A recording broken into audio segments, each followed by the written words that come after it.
Brought to you by Agilus Diagnostics.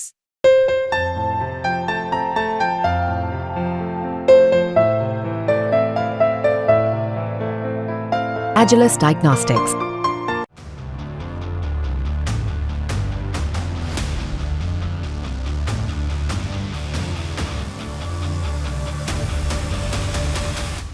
यह है भारत की दूसरी न्यूक्लियर सबमरीन अरिघात। इसे इंडियन नेवी को सौंप दिया गया है। अरिघात को साल 2017 में लॉन्च किया गया था। इसके बाद से इसकी टेस्टिंग चल रही थी और अब फाइनली इसे कमीशन कर लिया गया है। अरिघात आईएनएस अरिहंत का अपग्रेडेड वर्जन है। इसे विशाखापट्टनम में भारतीय नौसेना के शिप बिल्डिंग सेंटर में बनाया गया है। अरिहंत की तरह अरिघात 750 किलोमीटर की रेंज वाली K-15 मिसाइलों से ये लैस होगी।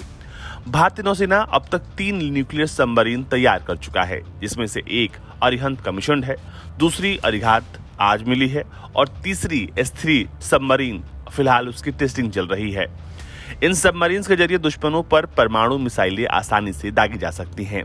2009 में पहली बार सांकेतिक तौर पर पूर्व प्रधानमंत्री मनमोहन सिंह की पत्नी ने करगिल विजय दिवस के मौके पर आईएनएस अरिहंत को लॉन्च किया था। इसके बाद साल 2016 में इसे नौसेना के बेड़े में शामिल कर लिया गया।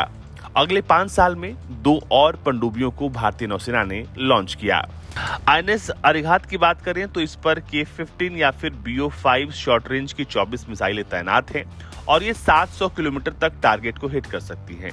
इसमें 8 मीडियम रेंज की K4 बैलिस्टिक मिसाइलें भी लैस होंगी और इनकी रेंज 3500 किलोमीटर तक है।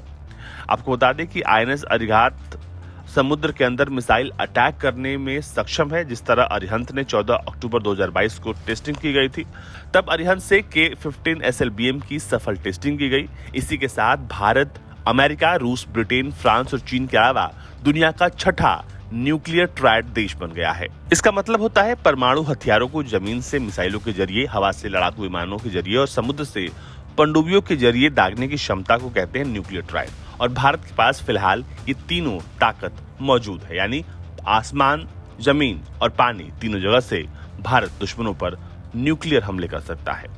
आपको बता दें कि आईएनएस अरिघात के आने से नौसेना की न सिर्फ ताकत मजबूत होगी, बल्कि चीन और पाकिस्तान के लिए ये इस वक्त सबसे बड़ा चिंता का विषय है। आईएनएस अरिघात को कल नौसेना में कमीशन किया जाएगा। खबर है कि अब इस सबमरीन के आने के बाद पूरे क्षेत्र की सुरक्षा और भारतीय नौसेना की ताकत दोगुनी हो जाएगी। ब्यूरो रिपोर्ट, भारत तक।